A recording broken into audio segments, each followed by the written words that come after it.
There they go into the back. The blue light on. We have a race, and Satnova's beaten Pure Steel out by a length and a half. Welcome to Talking Trots, hosted by Morts and Michael Radley on Tab Radio, Racing and Sport. The sensational Sydney sider, Seals to Sam, comes off the back straight. He's a bucket load of alliteration, this fellow. Scott Bomber Hill will join the boys to look at the Friday night meeting at Gloucester Park. Here comes Quinny. I'm the mighty Queen is 4 deep and letting go. Sit back and enjoy Talking Trots with Morts and Michael Radley. I'm the mighty Queen is just in front. Dasher VC can do no more. And the West Australian champion has done it again.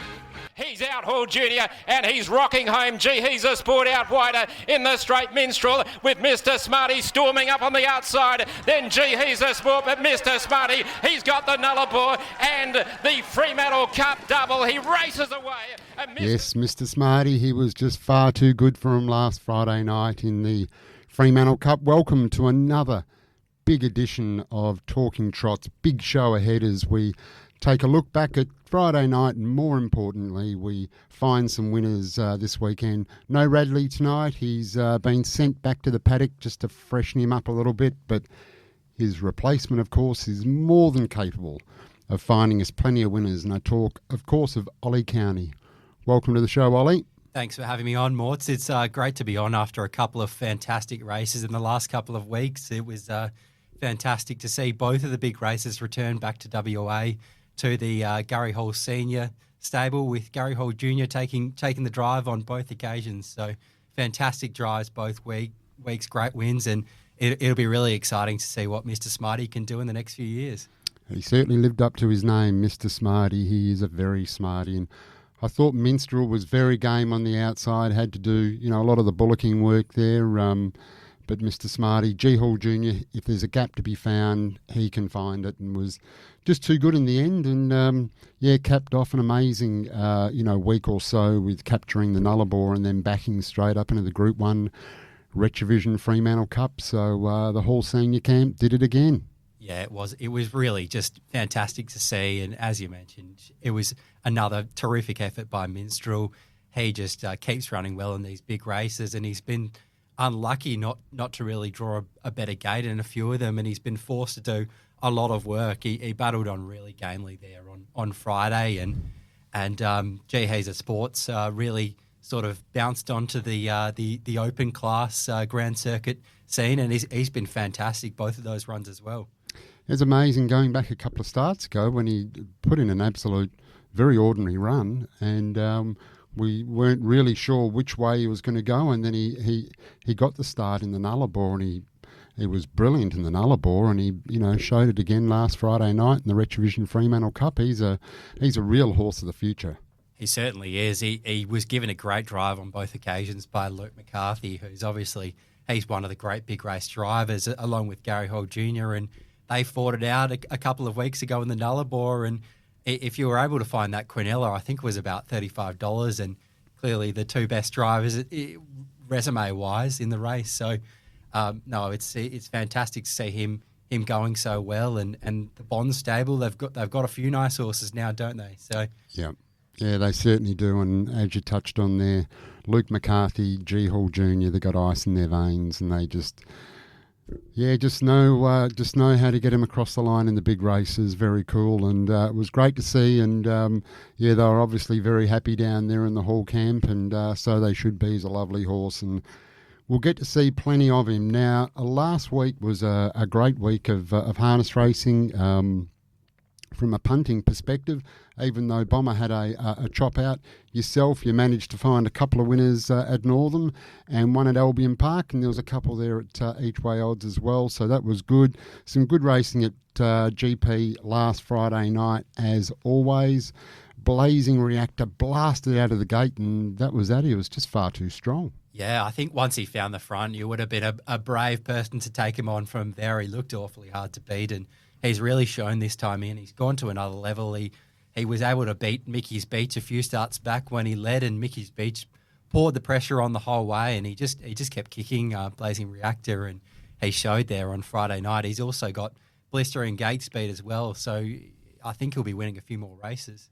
Yeah, he certainly will. And in the second, terrific drive by Tom Nelly on Navy Street at a very nice price. Now, there was quite a lot of celebrating because Bomber did tip me into this one, and we had a bit of a syndicate bet and had a nice collect. And what a great price and terrific drive. Oh, fantastic find by Bomber, and yeah, it was a terrific, well-rated drive. He really got away with plenty early, and I think it was a really tricky spot for Shannon Savalco on Better's Pride in the 1-1. I don't think Cam's Boulder would have wanted to hand up the breeze position, and the leader and the breeze horse were just really able to control things there, and he's a fast horse when he's able to control things like that, Navy Street, and he was able to zip home just too well for Better's Pride, who flashed down the outside, but the leader just was able to get away with enough to hang on there.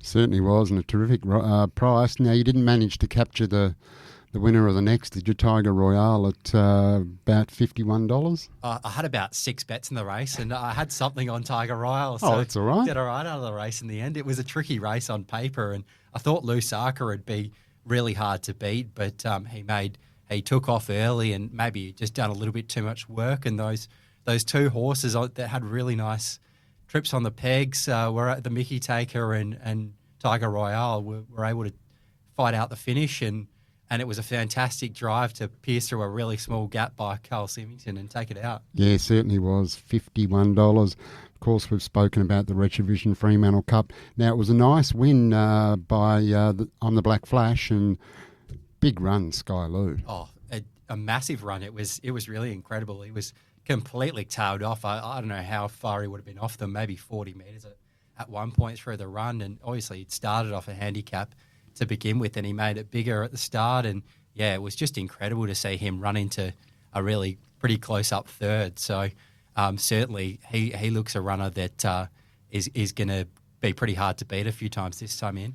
Certainly is, and in the next Long Reach Bay in sparkling form, and got to the front, and that was probably just about the game when got to the front so easily from out wide, and I think gate 8 or 9. Yeah, it was a terrific drive again. He zipped off the gate, and Long Reach Bay is just a fantastic leader. There might have been a little bit of a knock on taking on that 2,500 metre trip, but he was perfectly rated out in front. Lion Queen was locked up on the pegs. She looked the main danger, and she just couldn't get out, and the leader was so well rated there, and Lion Queen got out and she flashed late, but it was too late, and the leader was able to win, albeit pretty comfortably in the end. So yeah, no, it certainly was.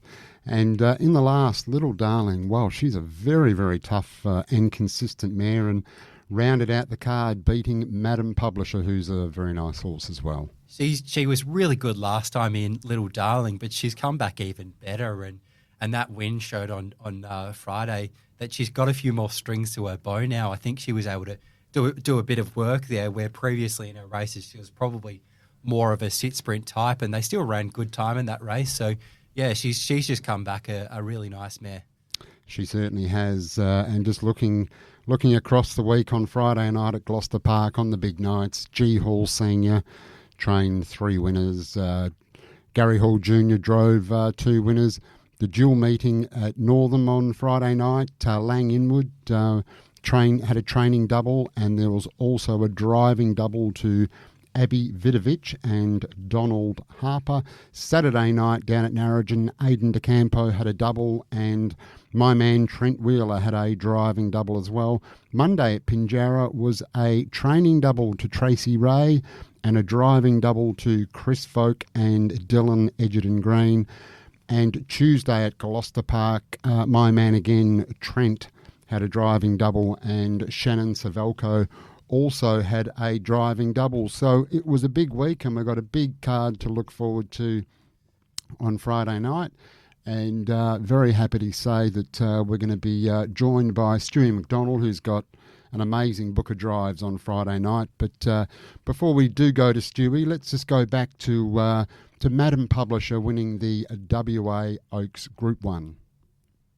Coming after the leader, Soho Honey Rider, who hit the front from Lion Queen, but Madam Publisher went whoosh on the outside, has dashed away from them. Soho Honey Rider battles on really well. Atlantic Gem will get up for second, absolutely flying, but Madam Publisher has won brilliantly from Atlantic Gem. Lion Queen thought on... And what a memorable win that was by Madam Publisher for Stewie McDonald, I would say.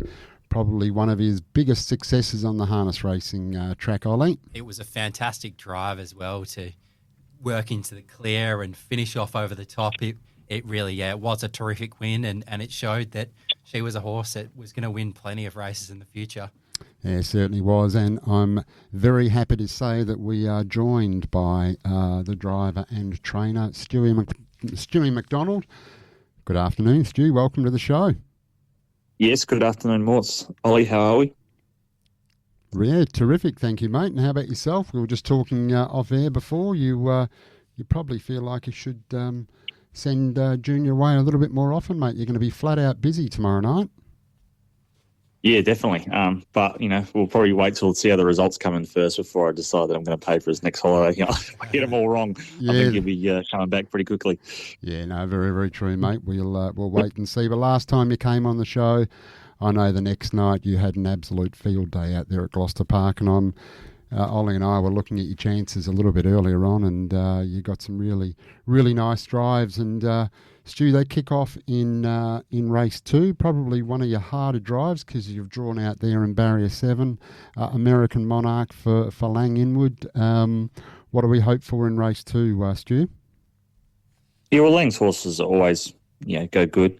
Just a matter of how much luck she's going to get from out there. She's racing pretty well. I drove her a few starts ago now, and she was going good, and she looks like she's still going pretty good. But yeah, the draw makes it pretty tough, so probably just becomes a place chance. One of your better chances in race 3, a horse that was fantastic, winning last start at Pindara, Ambidsaya. How do you think you'll play things in that race? She's drawn quite well, probably inside of her main dangers there, but there's a little bit of speed underneath her. Yeah, we'll probably just get her going forward, not flat out. I think there's probably a little bit of speed underneath of us as well, so we'll push her forward, and if she gets left in the breeze, well, obviously won't hand up that position. But if she works her way to the front, then she'll be very, very hard to beat. But she can obviously still win from the breeze because she's probably the best horse in the race. But the other 2 horses that we have in are going quite well. Well, Blame It on the Knight's last 2 have been disappointing, but his work at home suggests that he's still going good. So he'll be a lot better set up, I think, and it's a pretty good draw for him. And he's never been better, just screaming for a barrier to lead. He's doing all the work in his races, so he hasn't got a barrier here, so that's why I stuck with Ambitia. She got the best barrier, and hopefully we can take advantage of it. Yeah, and good first up winner to Ambitia, and got the better draw out of the others. Now the next race, which is the Wasbar Breeders' Stakes, Group 3, over the 21:30. Terrific race here, Stu. Obviously we've got the wonderful mare, Wonderful to Fly, drawn the 1. Then you've got Penny Black, who's as tough as nails in the 2. Madam Publisher, we know how good she is, but Nullarbor, Navajo, Artie by the Seaside, Alta Allure, there's plenty of chances in this one. Yeah, there certainly is. I was a little obviously disappointed with Madam last week. She just raced a bit flat. She didn't feel that good in the run, and she got bullied by a horse that's been racing this grade for a lot longer than her. But this is what she needs. She's only had 19 starts now, and if you want to race these horses like Penny Black, Wonderful to Fly, Artie by the Seaside, and all them horses, you've got to have a lot of experience. And she's only a small little mare, so she really needs it all. And I think I can get her to 3 the pegs. I think the 1 will most likely lead. Penny Black probably hold the breeze, which leaves Little Darling 1-1, and I'll be pretty happy if I get down to 3 the pegs with her against this grade. She's really going to, she needs the experience and needs to be driven soft a few times before she can really, handle being it, I think. And this will most likely be her last run for a little spell. And then, as long as she measures up well, we'll try to aim her for the big races, at mares races at the end of the year where, with a bit more experience, I think she can play a part in. She's been fantastic this time in, so she's certainly earned a good break there. The next race is one of the other Group 3s on the night, the Allwood Stud 4 and 5 year old championship there, and the whole senior stable has a few in the race, but your drive, I'm the Black Flash, was really good in that stand start last start. How do you think he'll go tomorrow night? Yeah, he should go good. He's always gone good fresh for us, but his run last week was outstanding. He was a 0.4 off the track record, I think, and to do that first up and be chasing off 50 metres is a pretty big effort. So, senior said to me Wednesday morning when I walked into the barn, said, "You driving Black Flash?" I was like, "Okay, I'll do whatever you tell me." So, hopefully that means I've got enough speed to hold everything outside me and possibly work my way to the front. And Out the tribute, he's a nice horse, and he's a danger from there. And Sky Lou's, he was enormous as well first up. He's just got a tricky barrier, but there could be quite a bit of speed on here early, so he could be pulled into the race. But I'm pretty happy with the way the Black Flash is going. And, if he bounces off that first run like I think he has, he should be pretty hard to beat. Because there is a bit of speed there. You've got Magnus Victor, Gully Gum, Franco Encore all get out pretty quick. So you believe you can hold them all out, Stu? Yeah, I think so. He's pretty fast himself. We sort of, the senior alluded to it last week. He said we sort of actually been driving him wrong because he's just a small horse. We've always sort of driven him for speed, and does have high speed, but we've always just driven him that way. But he doesn't seem to like being checked and having to come around runners too often. He sort of likes everything to be flowing, and I've had a couple times where I've driven him and sat in 1-1, 1-2 and gone to pull him out the 400-500, and the horse in front of me will pull out and he just spits the bit out and doesn't like it. So, which is why I made that move a lot earlier last week and got him out there and running, and he fought on really well, and it was showed that he's a stayer. So that's why we'll drive him a lot more aggressive this time in than we have been, and that'll start tomorrow when we come out the gate as fast as we can. Skyler was obviously fantastic last start, as we mentioned just before, was chasing the whole way, missed the start by a long way, and you wouldn't see many better runs than that in a stand start off that big a handicap. Do you think Skyler probably just goes back in the early stages and is safe for one run at them? Yeah, I'd say so. Like, there could be quite a lot of speed here. Gully Gum showed a lot of speed last start. Magnus Victor, we know, is fast. Franco Encore's fast. Yeah, and obviously I'll be trying to come out as fast as I can. So if that speed goes on and goes on for a long time, then I think Sky Lou will be right in the finish for sure, because he does have to prove that he can come wide with runs. He hasn't done it too often. He's obviously been on the rails. He's at home. He's like, when he leads track work, he's nearly as good a horse as we have. He works the house down, but he's just sometimes not seemed to have shown it at the races. But if that speed's on early, I think that's going to bring him right into it. Yeah, I do agree. There could be a lot of speed and could be there for quite some time. Now, in the next, you've got you're on Mighty Conqueror for Greg and Sky Bond. Mighty Conqueror, of course, WA Pacing Cup winner, and his form prior to last start was fairly consistent. Drawn out there in 7, a reasonably strong field. How do you see this one playing out, Stu?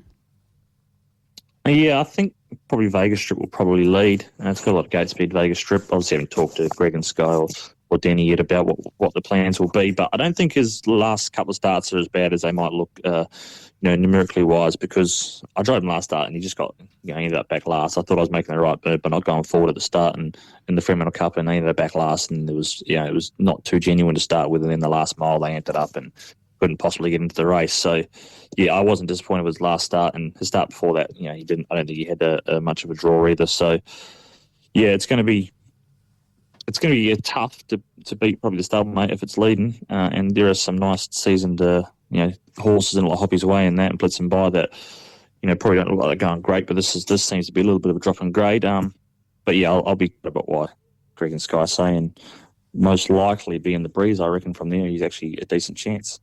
Certainly had plenty of success in better races in the past, so if he can show his best form, it'll be really hard to beat, you'd think. You've got another drive in race 7, my watch list. He was super there last start. He was a really impressive winner.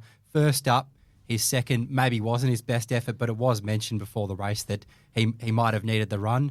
Do you think third up there he might be peaking fitness-wise and can run his best race yet?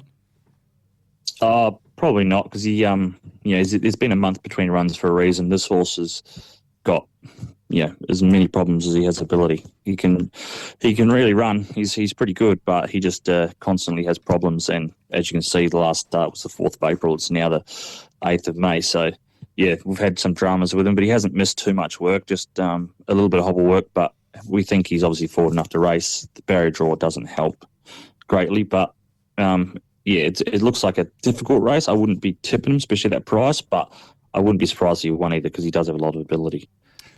Yeah, he certainly does. Like I said, tricky draw, and just that little bit of a gap in between runs probably makes it difficult to give the punters a good push. But we go to the 8th race, and of course you've got a very good chance in that. A horse by the name of Scooter B for Gary Hall Senior, drawn out there in barrier 9.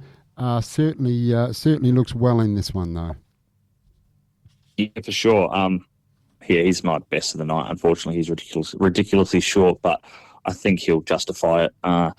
If he wasn't second up against Cyclone Geordie last start, if he was probably 3 or 4 runs into the prep, I reckon he could hold out Cyclone Geordie and probably give him a run for his money. But yeah, obviously just couldn't do it with only being second up, and he still was very much well underdone for those races. And yeah, he hung on. He burnt out early, which he hadn't done before. He hung on to Geordie's back for a long time and in real good time. So yeah, we're really happy with the way he's going. He is a really nice horse himself, and probably wouldn't be overly surprising if, come Derby time, he's nearly as good as Geordie, if not better, just because he's got the sire on his side being a better delight and not an art major, which is sort of something we joke about. But at the same time, Cyclone Geordie just keeps on winning, and we keep worrying about him being an art major, but he's not showing any of those signs yet. So hopefully he keeps on his ways. But this is the one I'm looking forward to drive the most tomorrow night, and Scooter B, and I think he'll be winning.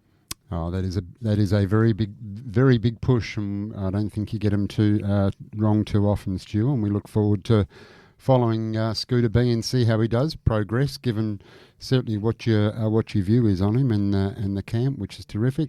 So Scooter B's the best for tomorrow night. Then, how's the rest of the team going at home, Stu?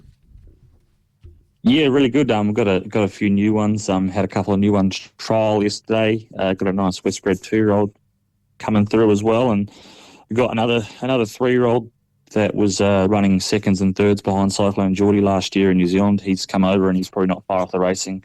It's called Chase Me. He's going to be a really nice horse. So should have a pretty big attack on the Derby this year, which obviously I think Cyclone Geordie's probably got one hoof on it so far. But the stablemates, you never know, with draws and more racing can potentially upset him. But at the moment, yeah, he's the best. Cyclone Geordie certainly looks a very, very smart animal. Yeah, he certainly is.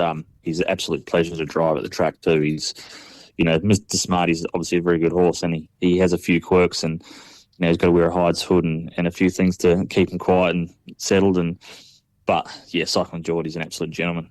He's nothing. There's nothing nicer to drive at home when he's out leading track work. He's fun as. I can't hopefully get to drive him one day in a race, but if I do drive in a race one day, it'll probably be because something better's drawn better and Junior's jumped off, which means I probably can't win, so it won't be as exciting. But still, hopefully one day he goes on holiday again, or he does something silly and gets suspended, and then I get to get a drive on him. Yeah, it would be very exciting. He certainly looks a great horse. Stewie, 30 years old, 563 career wins, including 3 Group 1s. Life couldn't be too much better. Yeah, it's going pretty good at the moment. Had my best year in the cart last year, and off to a bit of a slower start this year with not doing the Albany season. But I, still got plenty of trainers supporting me, still getting drives, and still making a decent living, which is all what it's all about, and still happy. So yeah, all's pretty well. No, that's good. You're certainly one of the gentlemen of the industry, and always good with your time. And we appreciate you giving up your time to talk to us today on Talking Trots, and wish you all the very best of luck. You've got a great book of drives, and I'm sure you can add a lot to the 563. Yes, hopefully tomorrow night, we can get a few more on the board for sure. Good on you, Stu. Appreciate your time. No worries. Thank you very much, guys. Thanks, Stewie. Stuart McDonald, he's one of the good guys of the industry. Always like Stu. He's got a good sense of humour and terrific driver and a great trainer as well. Really, really good judge, it seems, of a horse's chances in races. I think the last time he was on Talking Trots, he gave a really good push for something, and it was able to salute at a decent price too. So certainly, it's great to hear from drivers like that, which are able to give us a push. Yeah, no, absolutely, and he's just a terrific bloke, Stu. I think he's certainly one of the very popular people around Gloucester Park and the harness racing industry, that's for sure. So certainly is, and very generous to give his time. He is, and hopefully he can find some winners there on Friday night. Now, this segment is brought to us by Loans 123. Car loans, personal loans, travel loans, commercial loans. Who do you see? The great man, Steve Sell, or the Nude Nut, as he's affectionately known at. And you can call Steve on 1800 100 100. Still doing things the bank can't. Ollie, now, as we move on, just want to bounce something by you, Ollie. We had the Fremantle Cup meeting last week, and there was only 8 races, and on part of that card was a Grand Circuit Group 1 race, the Retrovision Fremantle Cup. And yet I look at some of the nights, and I'm going to talk about Menangle Saturday night in particular. To me, it's compelling viewing that you're going to be sat in front of your television, have betting on most races. You've got the Group 3 Pink Bonnet, the Group 1 Trotters Oaks, the Group 1 Pacers Oaks, the Group 1 Queen Elizabeth II mile with I Keep Smiling, looking forward to seeing. And you've got the MacArthur Mile, Group 1 with Ki Yang Zahara, unbeaten in 15 starts. What an amazing card that is. Oh, it's incredible. Like every race on that card, you'd pretty much just watch on any night, really. They're fantastic contests. There's deep fields, quality fields. It's fantastic. So, yeah, it's definitely something that has to be looked at because it's so hard to get people to tune into the races and to come down and support racing clubs. So to put on nights like that where you have wall-to-wall, really high-quality racing I think it's just vital, really. If we have a 10-race card and you've got 3 or 4 Group 1s, you'd be crazy not to come down and see what it's all about. So they've done a fantastic job there at Menangle in New South Wales, putting on such an amazing card. And, we were saying earlier that we probably wouldn't tune into every race at Menangle, but we certainly will on Saturday night this week. Yeah, no, absolutely. And, we know you can't do it every Friday or every second Friday or third. And I think last year we had the W night, which was when we had all the Westbred races, which was a terrific concept. And, we finished up the 2-year-old Colts and Geldings final, the Phillies final, plus we had the 3-year-olds as well, and there was a really good really good crowd on course that night. And I just think it would be great if we could look at some more of those opportunities. When you go back to the Miracle Mile night back there in March, there was 2 Group 3s, a Group 2, and 3 Group 1s. It's just compelling viewing to sit down there and watch for the whole night, not leave the TV and bet, which is obviously what we want to try to attract. Yeah, no, I was there on Miracle Mile night, and it was fantastic. There was not a single race where a horse would win and you weren't thinking, oh, that's a horse for the future, that's a horse, I'll see winning plenty more races. So to be there on a night like that and look back at all these really nice horses you saw go around is fantastic, and it provides a great experience for anyone that was able to get out there, and you're really incentivized to go back again when there's another big race night. So it is a fantastic concept, sort of being able to group all of those really good feature races of different levels, 2-year-old races, 3-year-old races, 4-year-old races. Yeah, mares only, whatever it might be, just a bit of a mix. But we've certainly got what I think is the best place to watch harness racing in terms of being a spectacle. Would just be good to see a couple more of those nights like the Big W night where we had all those Westbred features, and just see if we can't, try and create something like some of those nights, because it's just adds to the theatre. And, we've got to try and educate and get people excited again at, coming along to watch harness racing. I think part of the issue sometimes is, it is a really good time for wagering to have the feature race or the 5th race, 3rd race, 4th race. And after that, sometimes it can fizzle out a little bit if you don't have really nice races to come after that. And, you get spectators leaving and people maybe not tuning in for the rest of the night. So really you want to try your best on those big feature nights where people are going to be tuning in at some stage to stick around and watch the whole card of racing. Yeah, well, certainly, look, I know it's going to take a lot. It's all got to do with programming, but I'd certainly like to see a couple more of those nights strategically throughout the calendar, that where it's possible, where we can just have some really big nights and get a big crowd, and just get some atmosphere and a bit of love back into the game. Now we're going to go to the break, and we're going to go back to last Friday night, and we spoke to We spoke to Stuart McDonald a little bit earlier about a horse he's driving on Friday night, and that is On the Black Flash, and he was super impressive in winning the stand last Friday night at Gloucester Park. At Franco Mecca and Judy Bound. Judy Bound can't pick it up, and it's On the Black Flash clear from Paracat, Franco Mecca and Judy Bound. I think that's the way they're going to finish. On the Black Flash well clear of Paracat, and On the Black Flash by 8 metres to Paracat, 5 metres. Hi, I'm Steve Sell from Loans 123. We are car finance specialists. We can help you find the loan you're looking for, your new car, and help find a home for your old one. If you want a new or used car but feel uncomfortable visiting car yards on your own, we can help and often save you money. For a stress-free way of buying and financing your next car, who do you see? Steve Sell at loans123.com.au or call 1800 100 100. Talking Trots with Morts and Michael Radley on Tab Radio, Racing and Sport. Vivian, but Little Darling has quickly raced up on the outside. Champagne, everyone's giving chase. Madam Publisher, the inside. Little Darling's in front, though, near the line from Champagne, everyone. She is going gangbusters at the moment, Little Darling, and she was able to breeze and win and beat Champagne, everyone. Very impressive, Little Darling, as we spoke about earlier on. She's a very tough mare. Yeah, she certainly is. She really, as we were saying before, she's added another string to her bow, so she looks like a really good chance again in the mares race this week. Yeah, certainly does, and beat a very nice horse in Madam Publisher. But we're going to talk about that race coming up, and we're going to talk about it with our guest tipster, and that is the one, the only Scott Bomber Hill. Welcome to the show, Bomber. Thanks, Mort. Good to be back. Got Ollie in the chair. Michael's been sent out to the paddock for a bit of a freshen up, mate. Oh, how you going, Ollie? Good. How are you, Bomber? Very well, thanks, mate. Good to hear now, Bomber. We had a chop out last Friday night, but certainly got us up and about early with Navy Street, that was for sure. And, yeah, just a bit unlucky. What did we get? Longreach Bay as well towards the end, so not too bad.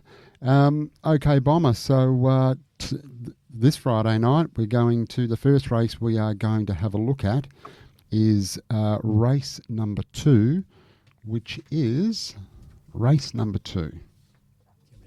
No, it's okay. I just got to find it's the Shop Budget Stockfields in Oakford Pace over the 2130 metres at 5:48 p.m. Number 1, Minor Catastrophe, $2.70. 2, Torrivian Amy, $51 for Denny Roberts and Sam Torrey. 3, Joey James, $9. Number 4, Sid Strepo at 19. 5, It's Okay to Be Grey at 23. 6, Your Grace at $23. 7, American Monarch for tonight's guest Stuart McDonald at $23. Out in barrier 8, Barbados, $3.70 for Shannon Savelko. 9, More Sass for Emily Savelko and Cody Waldrot at $4. 10, Bet on the River at $9.50. And 11, Pocket Full of Opals, $19. How do you see it, Bomber? Yeah, I think Minor Catastrophe gets a rare chance to lead from the pole here, Morton. I think only Joey James could potentially cross her, but I think Joey Savalco will be awake to that and time the gate perfectly with this mare to keep her legs underneath. She was completely luckless last time when, Configici went around and was exceptional to start before over the longer trip when she led and ran a 55 and changed middle half before being cut down late by Star Casino, which is exceptional form for a race like this. So if she can hold up, I think she's going to take a mountain of beating. Yeah, gee, she looks incredibly hard to beat, doesn't she? She was terrific that run at Pinjarra there against Star Casino, who's in one of the better races on the night on Friday. How many units are we going to go for that one, Bomber? Yeah, 2 units. I think she's very well in. I'm just a little bit concerned she gets crossed, but if she does hold up, I'll be very confident. There we go, 2 unit bet straight up, and then we bounce into race number 4, Bomber, which is one of the main events on Friday night, the Wasbar Breeders' Stakes. It's a Group 3 race. It's over the 2130 metres, and it comes up at 6:48 p.m. And this is a great field we've got assembled on Friday night, so it should be a terrific race. Number 1, the wonderful mare, Wonderful to Fly. She's been outstanding throughout her career. $4 for Shane Young. Number 2, Penny Black. Now, this is one of yours, Ollie, so we're gonna need a bit of info once we've got Bomber's tip. But Penny Black for Emily Savelko and the very powerful Michael Young stable at $3.30. 3 Madam Publisher for Stuart McDonald at $6.50. Nullarbor Navajo at $11, been in very good form for Corey Peterson. 5 Artie by the Seaside, Denny Roberts and Team Bond at $5.50. 6 Champagne Everyone, $151. 7 Our Lady Jen at $151. 8 Lion Queen at $23 for Shannon Savelko. 9 Chili Punter, $126. 10 Elta Allure, $31, and number 11 Little Darling for Chris Lewis and Barry Howlett at $3.80. What's your thoughts here on what's a terrific race, Bomber? Yeah, exceptional mares race, Morton. They have been for quite a few years now, but you've touched on this mare already, Little Darling. She's absolutely low flying of late and draws to follow out a quick enough beginner without being brilliant, and looks to be plenty of power up front, I thought, and she'll land 1, 2 or thereabouts, I think, and look to have the last look. She came from a mile back 2 starts back to beat these mares, and then showed a versatility last time when breezed and won against the clock. So I think she's going to just sit just off them with plenty of pressure in the race, and with a little bit of late luck, she's going to be powering home late. It's a fantastic field, isn't it? But she certainly looks very hard to beat the way she's been going. Little Darling, how many units for that one, Bomber? Just the one. I think she will need a little bit of sort of luck mid-race just to pop into the 3 wide line at the right time. But they're going to run some serious time here at some point, I think, whether that's early or late. Certainly was very impressive taking out the last race last Friday night. That is for sure. So we're going to have a short break, but before we do have a break, this segment is brought to you by Retrovision, your local electrical appliance retailer where RAC members, as we know, Ollie, RAC members save an additional 5% every day. Retrovision, lowest price guarantee, and great range of anything electrical you need. Get down to your local Retrovision store and support them, local WA. As we go to the break, let's go back to last Friday night and the star in the making, Cyclone Geordie, hasn't been tested and didn't get tested last Friday night. Run into second place, getting up on the inside, Paint the Pallet goes to third, and then came on the outside Captain Sterling. In front the favourite Cyclone Geordie from the stablemate Scooter B running well, and then Paint the Pallet, and Cyclone Geordie does it nicely by 4. There's always a lot more in store for you at Retrovision, like Retrovision's lowest price guarantee. If you find a lower price on a same stocked item, we'll beat it.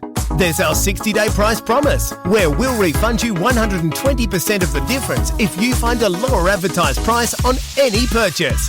Plus, RAC members save an extra 5% every day of the year. After 60 years, a lot has changed, but there's still a lot more in store at Retrovision. You are listening to Talking Trots with Morts and Michael Radley. Queen's working into the clear, but it's Longreach Bay in front of Gatecrasher, and then Lion Queen. Longreach Bay's going to see the trip out, no problem at all. There were no fears, and Longreach Bay wins it from Gatecrasher. Ollie, this horse is absolutely flying at the moment. Certainly is. There's not many horses going better, is there? He just, before, if you saw Longreach Bay and he'd drawn, an inside alley, you'd think he'd be almost impossible to beat. Always had a question mark with any other draw, but he's absolutely put that to bed. He's just flown out of the gate the last couple of times. Looked like he could potentially over-race, but is still there at the end of the race. Been amazing. Different horse this time. I think Longreach Bay has just gone to another level, and he's really getting off the gate better than nearly any horse in WA. It's a bit of Penny Tiger about him. The way he's leaving the army, he hit the gate actually 2 runs ago and was still able to zip across and lead pretty comfortably in the end. And he ran really fast time, 1:55 I think it was for the 2100. So it just shows how well he's going, and he's beating really high quality horses like Lion Queen there as well. So No, been amazing. Absolutely amazing. Now, this segment is brought to us by Steel Blue Boots, Australia's leading supplier of work boots. Whatever your trade, we've got your boots. They're built for comfort and made for work. They are a mark of true skill. And, of course, Steel Blue Boots, really good supporters of this station as well as Gloucester Park and harness racing in general. Now, Bomber, we are moving on to race number 5, which is another one of the big features, the Group 3 Allwood Stud 4 and 5 year old championship over the 2130 metres, and we've got a very good field assembled here for this one.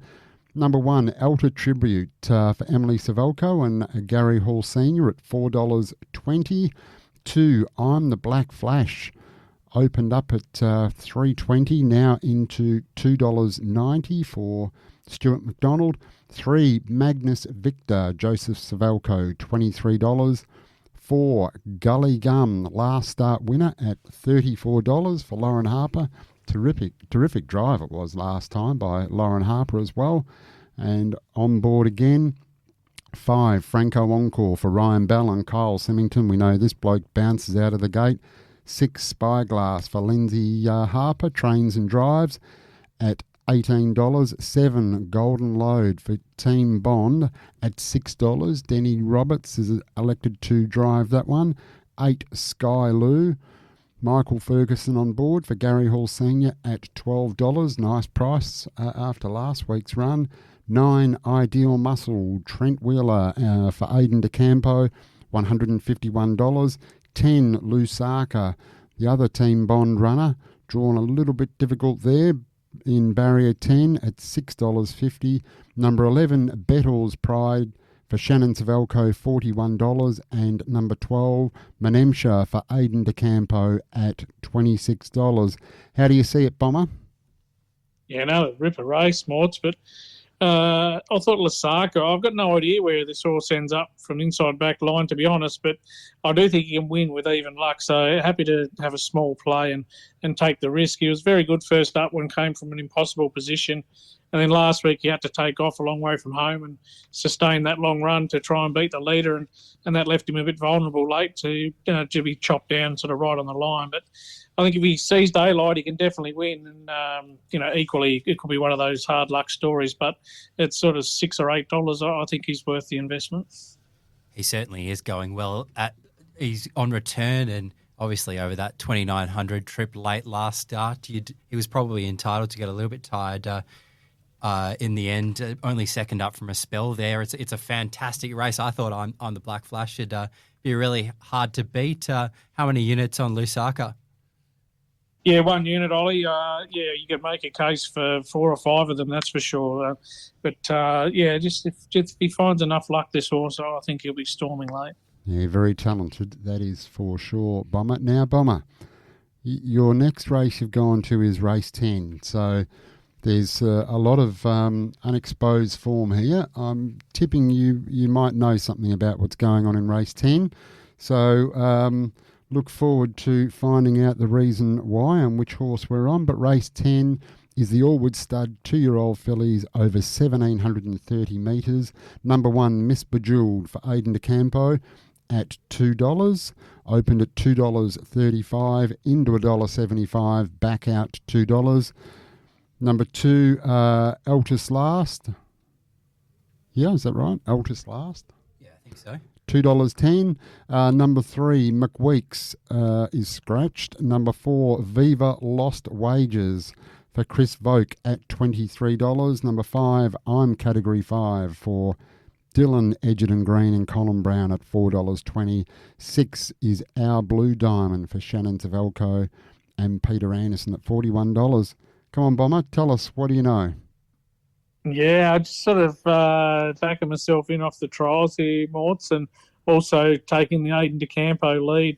He's got 2 in the race. He jumps off out as last, which he's driven at his last 2 to partner Miss Bejeweled. And, she's had 3 trials, this girl. She's won 2 of them. But the most impressive was probably the second trial where she made a mistake prior to dispatch and gave them a huge start, but still did some work late to run a very close second without being asked too much. And she has run the gate at the other 2 trials, and I think she'll push through and lead here and give them plenty to chase. She's looked quite good. She'll only improve, obviously, with racing, but she's definitely caught the eye at the trials. She has looked very impressive, hasn't she? How many units for that one, Bomber? Yeah, she's my best of the night, I think. Tricky night with plenty of chances in most races, so prepared to have 3 units there in the last, Ollie. Very good, Bomber. 3 units. There we go. Miss Bejeweled, Fly Like an Eagle. I'm Susie PJ. Okay, a couple of trial wins there, so be very nice way to round out the card, Bomber. And you know we like to go home winners. And talking about winners, are we going to go home after watching the Bombers as winners this weekend, Bomber, playing against the Sydney Swans? Gee, I hope so. I'll be disappointed if they don't give a good showing. Morts, their best is definitely good enough, but we know there's a big difference between their best and worst. A little bit like the Purple Army. I think they'll be. Tell you what, if there's no improvement over there at Optus Stadium tonight, I think there could be some blood on the ground. They were terrible last week. You would expect some sort of response, albeit they're playing one of the best teams in the competition. Yeah, but if they can't, as you just said, if they can't show something in the first 15 or 20 minutes, there's definitely going to be some heads rolled, I think. I think they've shown that they play much better at home, the Dockers. They've been really poor away from home. They've put in some really poor efforts and been beaten by some pretty average sides. They got beaten pretty easily by Melbourne, who aren't really travelling that well. But I think back in WA they'll put up a much better fight, but they'll certainly need to for the coach's sake, I think. The only problem, of course, Freo have then is, Ollie, that the grand finals played at the MCG, and if it was played here at Optus Stadium once, but yeah, no, you would expect a better showing this week, and surely the Bombers can dig deep and do something, because it's been a long 20-odd years, painful 20-odd years, hasn't it, Bomber? It sure has. We've felt every one of the 25 nights, no doubt about it. That we certainly have, but hopefully we have found the punters something for tomorrow night. So, Bomber, thank you very much for your time. As always, good luck on the punt on Friday night. We look forward to speaking to you next Thursday on Talking Trots. Thanks, guys. Have a great night. Thanks, Bomber. There we go.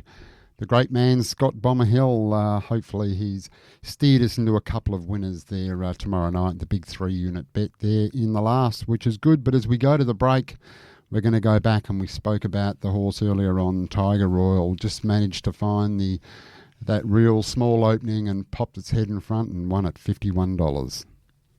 Up on the outside of Rolling Far and hit the front and broken clear now. Tiger Royal, Paul Edward, the Mickey Taker down the outside. Lusaka just in front, the Mickey Taker. Tiger Royal coming through in the middle. It's Tiger Royal, the Mickey Taker and Lusaka. They hit it. Tiger Royal, I think, a nose to the Mickey Taker in almost a New Mazda. Yep, I love it. We got it from Bayswater Mazda. I keep hearing great things about them. They're fantastic to deal with. Great people, great coffee too. At Bayswater Mazda, you'll always be well looked after. Visit the team today and find the best drive-away deals on new Mazdas and pre-owned vehicles. Driving is better with Bayswater Mazda. So's the coffee. Go and see Bayswater Mazda at the corner of Guildford and Garrett Road, Bayswater. DL 25174. You are listening to Talking Trots with Morts and Michael Radley. Money well spent at the tail, 28.5 third quarter, and it's Raynette on the turn, trying to get into the clear. Poppy on the beach, so 3 wide now. There was Our Rich Cargo. Rui is out deeper. Ruby Lou saves ground along the inside. Poppy on the beach is up, issuing a challenge to Raynette. Raynette and Poppy on the beach. Ruby Lou along the inside. Down to the line they go.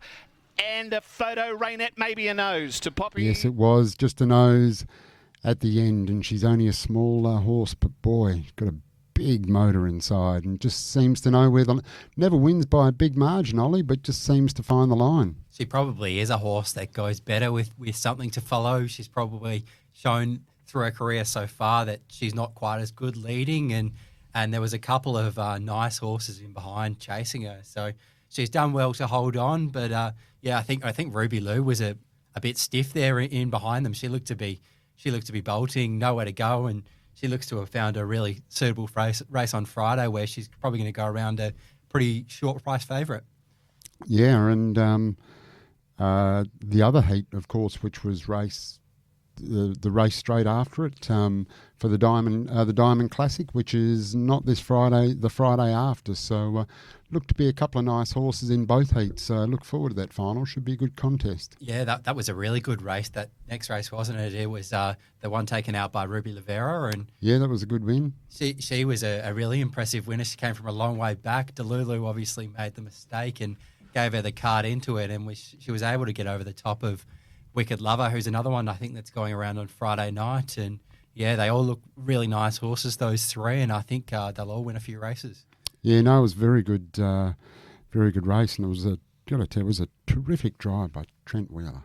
Oh, it certainly was. It was centimetre perfect, as Dennis Cometti would say. Yeah. He absolutely nailed it. He got the right run into it. He took off at the perfect time, and he used her strengths as a horse. It seems like she's got a really sharp sprint when driven off cover, and she was good enough to score there in the end. Yeah, no, it was good, terrific drive there. So looking forward to that final, which comes up in the Friday week here at Gloucester Park. Now, this segment is brought to us by Bayswater Mazda. In driving is better with Bayswater Mazda, Ollie, and I know that because I drive a Mazda 626, and I must say it's probably the best car I think I've had over the journey. But get down there to Bayswater Mazda on the corner of Garrett Road and Guildford Road in Bayswater. They've got their big end of financial year sale, which has kicked off early. So get down and see the team at Bayswater Mazda. Great range, great service, and they do make the best coffee there is in Perth. Now, Ollie, you had a great week last week. We had some nice winners, but you've got to do it again. So whereabouts are we going to go this week? Yeah, you're only good as good as your last week of tipping, and we move on to this week, and hopefully we can back it up. We've got a good little card at Bunbury there on Saturday night. It looks like there's some really good racing there, and we're going to kick things off in the first. The Jones Boys Kia 3-year-old maiden mobile start pace, and I think in this race there's a horse that goes quite well in Boy Blue. He might go around a pretty short price favourite there, but I think he's probably one we can include in our multis. He was really good on debut, just beaten by, I think, a quite a handy horse in Fabulous Dream. She looks a really smart horse. Hopefully she's able to resume her racing career, and I think she'll win plenty of races. So that certainly looks good enough form for a maiden, and I think he'll be too good for them there in the first. And then later on the card, we've got some really good racing here throughout the night. But I thought in race 3, Tilly Swift has had a few runs back from a spell now, and I thought in this race she could nearly hang on for a placing at hopefully decent odds from the really good draw. 2 back, she just went really, really slowly out in front, and she certainly had her chance there and was just beaten late by Cretaceous, who was a good winner and swept around them. But I think Tilly Swift can pick and choose who she sits on in this race, and if she's able to sit on one of the market fancies, I think she can keep plugging away and can run into the placings for us there in the third race. So we'll go race 1, number 2, Boy Blue, and we'll go race 3, number 1, Tilly Swift for a place, and then we'll move for a place in race 3. Now, I must say, Ollie, it is a great card down at Bunbury on Saturday night. Some big fields which they haven't had of late. So we look at Saturday night, and there's some really big fields down there at Donaldson Park. And race 1 kicks off at 5:59 p.m. There's a big 8-event card, and like I said, there's some big fields which always makes for good value punting. So we look forward to getting down there to Donaldson Park, and we've got a couple of selections from our genius here, Ollie. And where are you going to take us to now, Ollie? We're off to Kellerberrin on Sunday, and it's another really good card there. It's only 6 races, this one, but we kick things off at 12:46 p.m. I'm sure it'll be a really good day out there, and Mother's Day, so take your mother to Kellerberrin. Yeah, and find a few winners for her. Good luck with that, Ollie. My mum certainly won't be coming to Kellerberrin. No. Couldn't quite convince her that was a good idea, but I'm sure, it'd be a great day out. And in race 5, there's a horse that's going incredibly well at the moment, rocking the trend, just racing in near career best form. And finds another really good race here, I think, where has options in the early stages, but he can be driven tough. This horse, and he just keeps battling on. Was pretty unlucky last start. She started from an inside back row draw, and just the luck didn't come when she needed it there, and she was still a solid fourth. So I think she finds another race where she's going to be really hard to beat in there. And Joseph Valco, who's in fantastic form, he takes the drive. He was able to drive Longreach Bay last week to another victory. He's really got a great association now with that horse. Yeah, no, look, he's in terrific form, young Joey, and it's there are a couple of nice races, and that's certainly one of them. So race 5, number 2, Rockin' the Trend for Sarah Savelko and Joseph Savelko. And what other race on the card there at Central? I'm going to be tipping a Joseph Savelko double here in the 6th race. I think Chow Bay, but her last few starts have actually been quite good, and she drops into a fairly weak race here. 2 starts ago, she started outside back row, and she wasn't beaten far by She's a Mare in that race, and I think that race was a fair bit stronger than this one. So she was, again, she started from outside back row last start, and she wasn't beaten far by Diamond Dance, and those races look really good form for a race of this nature, and I think she's got pretty good gate speed. So if she's able to lead them up in the early stages, it'll take something good to catch her out in front, I think. So there we go in race number 6, Chow Bay for trainer Robin Bell and driver Joseph Savelko, hopefully finishing the card there with a double for Oli Cownie. So out to Calabaron on Sunday. First race kicks off there at 12:46. Like you said, only a small card, but some very competitive racing, which there always is at Central. Now, Ollie, I've got to ask the question, why Albion Park? Why do you, I mean, you're from WA? I am, yeah. Born and bred WA, and I love it in Perth. And it's funny how it all came about. I probably had some early success there. I backed a few winners by pure luck and chance, and I was hooked, and I thought maybe it'd be a bit easier to find winners in Queensland. And over the next few years, I realised that certainly wasn't the case.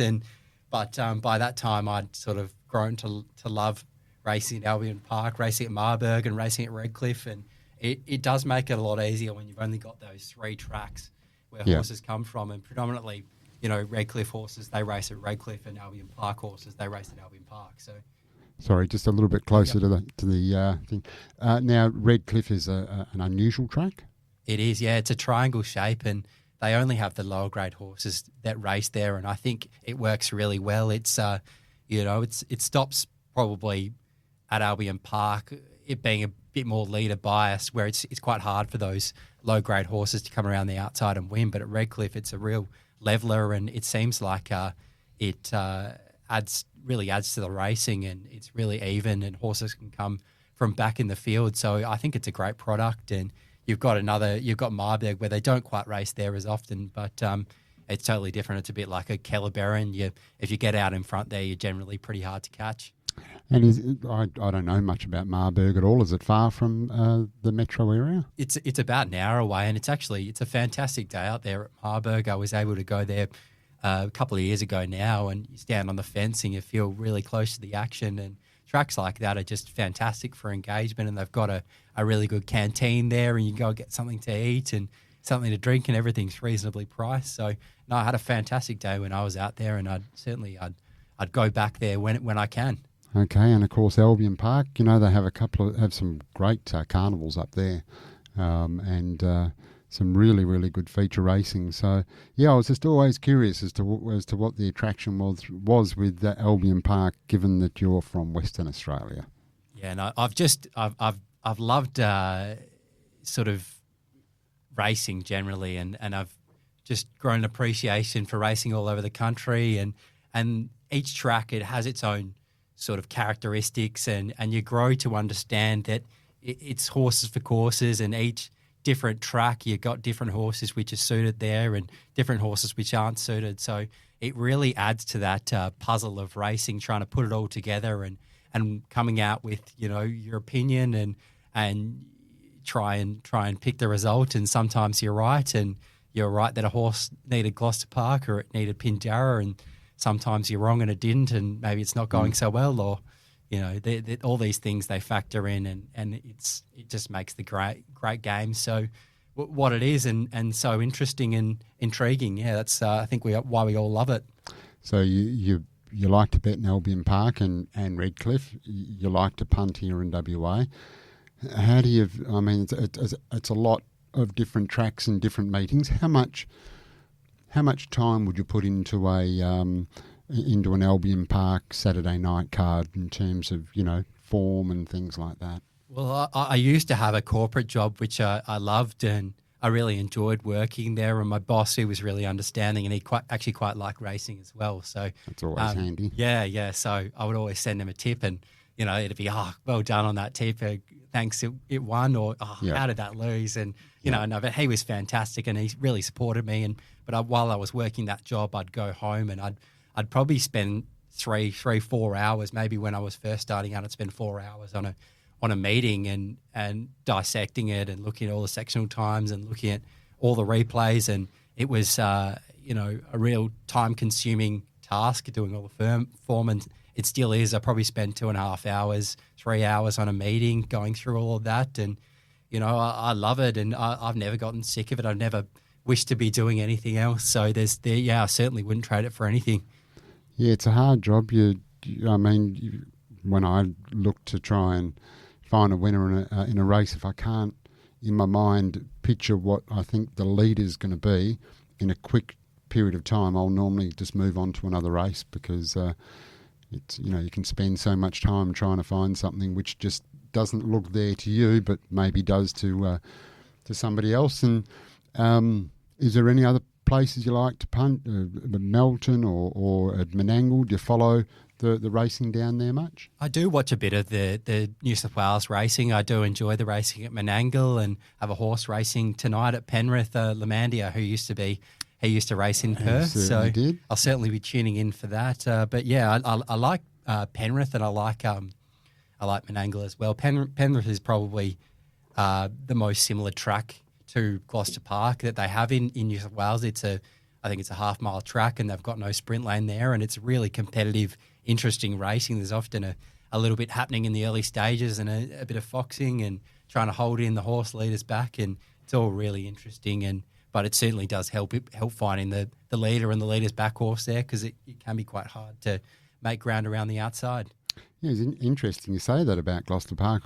Talking to Will Rickson on track last Friday night, and we were talking about Penrith, and he was, because I was asking, what was it like to come here and drive at Gloucester Park, because he hadn't, he'd been here a couple of weeks before, but apart from that, he hadn't been here. And the same thing he said was it's very similar to Penrith, no sprint lane, similar size, sort of track and that. So I guess that would have, probably helped him with his, ventures around Gloucester Park. But it's one track I haven't been to, Penrith. I've been out to Menangle and enjoyed that. And boy, I wish I was going there tomorrow night. It's going to be an absolute cracking card. Oh, it certainly will, yeah. It's actually really good when they have the big nights there at Menangle. They usually get a pretty good turnout, and, it doesn't take too long to get a drink at the bar and all these things like that. And sometimes they have food trucks there, and it all really adds to the experience of going to the races. And, yeah, I haven't been lucky enough to go to Penrith or Newcastle or any of the tracks like that, but I'd certainly like to one day. Yeah, no, it'd be good to get around and see most of those tracks. But in the meantime, we've got to find a couple of winners at Albion Park. Please, Ollie. Hopefully, yeah, we can kick things off in the first race at 5:39 p.m. Queensland time. It's a really interesting race, this one. It's one of the free-for-all races. It's an open class race, and they've assembled a pretty good field. Delhi Rose in fantastic form. He's got a picket fence going on there, and another horse that is a really classy horse, and he hasn't quite won as recently, Jim RT. I thought he was the one to be with in this race. He has the advantage on Delhi Rose, who certainly does look his main danger, and I think if he can drive through and lead, he can be incredibly hard to beat there. He is one of the horses that has recorded a sub-150 mile there at Albion Park, which is certainly no easy thing to do. I think only about 4 or 5 horses have ever done that. So he's a really high-quality horse. He was in the Inter-Dominion last year, and he was pretty unlucky throughout, I thought, and he turns up here in a really good race, but I think he draws best, and if he could push onto the front, he can be really hard to beat. He was really game and defeat last start, which was a month ago. And what sort of price should we be looking at for Jim RT race number 1, horse number 4 at Albion Park? I think any better than 220, 230 is probably a decent price for that horse. I think at the moment there is a market with another agency, and they've got him about 260. So good value. I think so, yeah. Oh, very good. And how about finding us another one there at Albion Park on Saturday night? This might be a good multi-builder for us, maybe at Bunbury, or we can multi our other Albion Park selection into it. Chinchilla, she draws gate 1 here, and she's a really high-quality mare, and she was able to score last start over a horse which she takes on again in this race, Riley Rainbow. Riley Rainbow was forced to work very hard in that race, and she battled on well, but Chinchilla came down the outside and scored and was too good there. And I think Chinchilla might take a bit of benefit out of that run there, because she hasn't done a lot of racing recently, so she hopefully will take benefits. She was a month between runs 2 back when she was beaten. I think she will lead, and I think she'll lead for a long way and be really, really hard to catch in that race. So that is race 7 at Albion Park on Saturday night, horse number 1, Chinchilla. And what price should we be looking for there? I think she's about $1.60 with another agency, which I think is well and truly a good enough price. I think if you get over $1.50, I think it looks a bet. She looks to have drawn inside her main danger, and if she beats Riley Rainbow, she should win the race. Very good. Well, we look forward to that. So race Albion Park Saturday night, race 1, number 4, and race 7, number 1. So good work, Ollie, and here's hoping you continue on your good form. Now, just a reminder that tomorrow, joining the team on the Retrovision Gloucester Park preview is Emily Savelko, and Em's been in terrific form, and she's got some really good drives on Friday night, so that'll be very good listening with the team on the Tab Radio Gloucester Park preview. Certainly will be. You always get great insights from the team on the preview, and obviously Emily has a drive in both of the Group 3 races. She's driving Penny Black, and she's also got a drive on Alta Tribute, who's been fantastic in his last 2 wins. Yeah, like I said, a couple of great drives. Now, Penny Black, and we know that you're one of the very lucky owners. What are your thoughts on that race? It sounds like she's working fantastic at home. Obviously, she made a break a few starts ago, but it sounded like it might have been pilot error there. So right. I think it'll be okay to push her off the gate, and I think the intention will be to push through and have every intention of taking up the lead. And I think if she does get to the front in that race, she's such a tough horse. She'll be really hard to beat. She's so tough, isn't she? Yeah, she just keeps coming. Yeah, at times you think, maybe she's had enough, but no, she keeps kicking. And that run 2 back when she made a mistake early and was right out the back and was still able to run second was incredible. Really, I think most horses would have packed it in and been well beaten there, but she was battling away and probably another stride, and she might have won. Yeah, no, it's going to be a terrific race, and of course a Group 3. So we look forward to watching that. Now, can you tip us into La Mandiere at Penrith? Or I think his first up run was pretty brutal. I think they went about a 56 first half, and he finished out the back, but it's just probably not his go doing that much work in the early stages. And tonight he's drawn gate 6 at Penrith, which I think makes it pretty tough there if a good horse gets onto the lead. But, if he's $15, $20, maybe it's worth having something on. Having a little Richie Bell, maybe a little 1x3 or something like that. All right, sounds very good. Well, Ollie, thank you very much for coming off the bench and filling in for Adley whilst he's having a freshen up in the paddock. Good luck with your punting on the weekend, and we look forward to you joining us again next Thursday on Talking Trots. Thanks very much for having me. I've really enjoyed it, and hopefully we can come back next week with full pockets. Yes, it's we like to hear, and I guess that's it for another night of Talking Trots. Hopefully Radley will be back here doing this job next week, so I can sit on the other side of the desk and just heckle. It's far easier, that's for sure, Ollie. But thanks very much for your input and for your time, and until next week, it's bye for now. Talking Trots with Morts and Michael Radley on Tab Radio, Racing and Sport. Chances are you're about to lose. For free and confidential support, visit gamblinghelpline.org.au.